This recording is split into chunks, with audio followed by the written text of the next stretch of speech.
King Václav III of Bohemia ascended the throne during a time of unrest and ambition.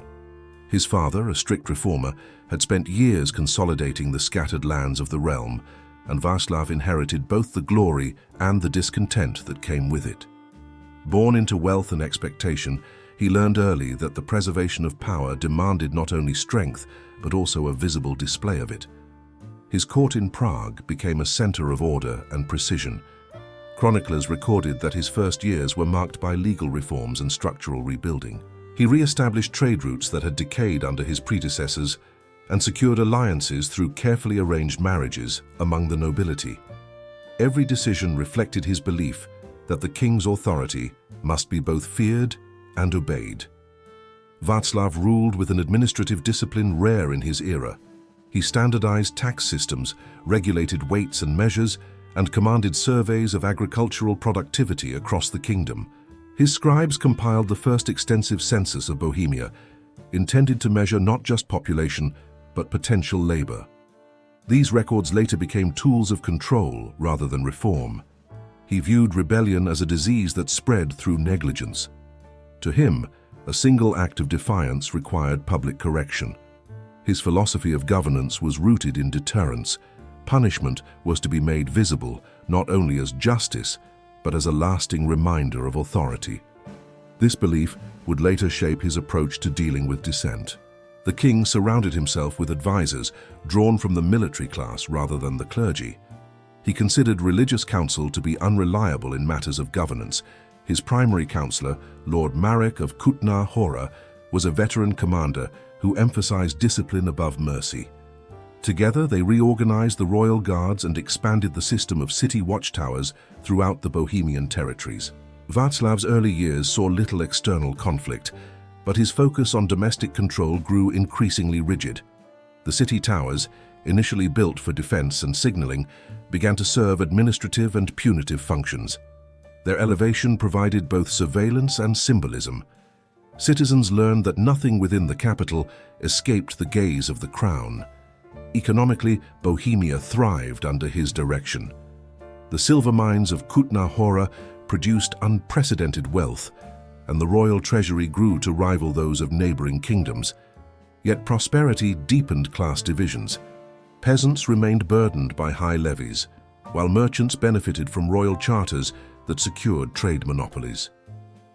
This imbalance created quiet resentment among the common people. The nobility too began to feel the limits of their independence. Václav's reforms reduced their judicial authority within their estates, transferring power to royal magistrates appointed directly from the palace. What had once been feudal autonomy became a system of strict royal oversight. Every document required the seal of Prague, every dispute the approval of the king's representatives. Records from this period describe the king as methodical rather than cruel. He preferred order to chaos and regarded disobedience as a mathematical fault in the design of the realm. His decrees were brief, unembellished, and final. Even his punishments at first were conducted within established legal frameworks. Yet his reliance on control began to blur the distinction between justice and suppression. The royal court grew increasingly isolated from the population it governed. While scholars and architects flourished under his patronage, rural communities faced constant surveillance from traveling inspectors. Reports of minor infractions were carried to Prague, often leading to collective penalties against entire villages. The line between governance and punishment narrowed steadily. Václav introduced the concept of public correctional architecture, instructing his engineers to design permanent structures for confinement and display. Prisons were to be built not underground, but above city squares, where visibility itself served as a form of discipline. This architectural philosophy reflected his belief that authority must occupy the highest ground, both physically and symbolically.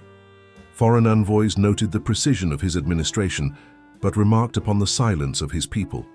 Markets functioned efficiently, streets were orderly, and festivals proceeded according to royal schedule. Yet beneath this order, there was an absence of spontaneity. Public gatherings were monitored, speeches recorded, and songs censored for political content. The calmness of the kingdom was the calm of supervision. The king's attention extended even to the organization of time. He restructured the calendar of labor and taxation to align with agricultural yield reports. His clerks measured the output of every province, translating human activity into statistical patterns. To Václav, society was a mechanism that could be tuned, and individuals were its replaceable parts. Discontent began to form quietly among the guilds and peasant communities.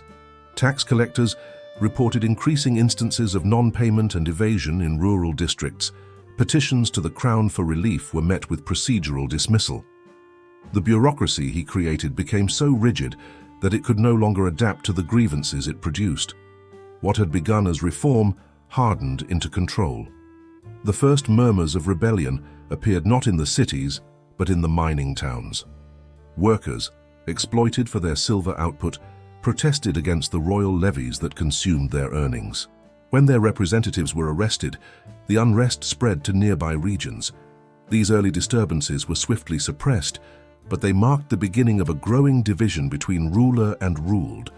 Václav interpreted these uprisings not as economic protest, but as personal defiance.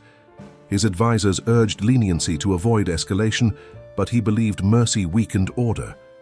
He ordered the construction of reinforced holding cages at city gates to display convicted rebels. At this stage, they served only temporary confinement, not yet instruments of death. The purpose was still symbolic. By his 10th year of reign, the Kingdom of Bohemia was more organized than ever before. Roads were secure, records meticulous, and laws consistent. Yet stability came at the cost of fear. Citizens obeyed not out of loyalty, but necessity. Chroniclers noted that the bells of Prague rang not for celebration, but to mark curfews and announcements from the palace. The king maintained correspondence with neighboring rulers who admired his efficiency, but questioned his methods. Some described him as the embodiment of bureaucratic absolutism, a monarch who replaced charisma with calculation. His rule demonstrated that order could exist without consent, and peace could be sustained by vigilance alone. Toward the end of the first decade of his reign, Václav commissioned the expansion of the old town towers. Officially, the project was meant to strengthen the city's defenses, but its design included metal fixtures that puzzled the architects. The structures were engineered to support additional weight, though no one was informed of their intended use. The towers loomed over the capital, their iron supports gleaming in the sun. In those same years, the king began establishing a new branch of royal enforcement, known as the Keepers of the Wind. This unit reported directly to the throne and specialized in locating rebels, deserters, and heretical preachers. Their authority extended beyond standard military jurisdiction, and they operated without public accountability. Their name derived from the king's phrase that nothing escapes the wind's reach. By the time his power reached its height, Václav III had transformed Bohemia into one of the most orderly yet least contented realms in Europe. His reforms had achieved every administrative goal he envisioned, but they had also isolated him from his people. The machinery of his rule functioned perfectly, but its foundation was silence. The city towers, once symbols of protection, had become reminders of constant oversight. Beneath their iron shadows, citizens went about their work, speaking softly and avoiding questions. The king's reign appeared unshakable, built on precision and fear. Yet the structures he raised for control would soon serve a different purpose, one that would define his legacy in the centuries to come. The second decade of King Václav III's reign marked a transition from administration to enforcement. His government, once defined by reform and regulation, became centered on preservation of authority. He regarded rebellion not as a political event, but as a flaw in the moral fabric of society. To correct it, he believed punishment must be immediate, visible, and absolute. In the royal archives, surviving decrees show the gradual legalization of what became known as the display sentences. These were not designed to end life quickly, but to exhibit disobedience as a lesson. The law specified that condemned rebels were to be confined publicly in instruments befitting their crime, where air and light shall bear witness to the justice of the crown. The phrase described both visibility and decay. The hanging cages were conceived as part of this system. Their development began in the workshops of Prague's blacksmiths under direct commission from the Royal Engineers. The design was based on earlier iron restraints used to transport prisoners, but enlarged and suspended for permanence. Each cage was built from interlocking iron bars, narrow enough to prevent escape, but wide enough to expose the body to weather and birds. Initially, the cages served as short-term punishment for traitors awaiting judgment. However, records from the Royal Chancellery show that by the 12th year of Václav's rule, they had become instruments of execution by neglect. Prisoners were locked within and hoisted to the upper levels of city towers. No official declaration of death was issued. The sentence ended when nature completed the process. The king justified this method through a philosophy of deterrence. He argued that the permanence of punishment ensured the permanence of peace. His council formalized the practice under the Edict of Exemplary Silence, which required that the bodies of rebels remain suspended until nothing but bone and iron remained. The remains were then to be buried without ceremony at the base of the tower. Construction of additional cages followed across Bohemia's provincial towns. Each major settlement was ordered to erect at least one tower capable of displaying offenders. The royal treasury provided iron and manpower, but local officials were responsible for maintaining the structures. The policy effectively extended the king's presence into every region of the kingdom. Surviving inspection reports describe the specifications in precise language. Each cage measured roughly the height of a standing man, reinforced by circular bands at chest and leg level. Chains connected the frames to horizontal beams projecting from tower battlements. The hinges were designed for durability rather than access. Once locked, they could not be reopened without cutting through the bars. The mechanical design reflected the administrative logic that governed every aspect of Václav's rule.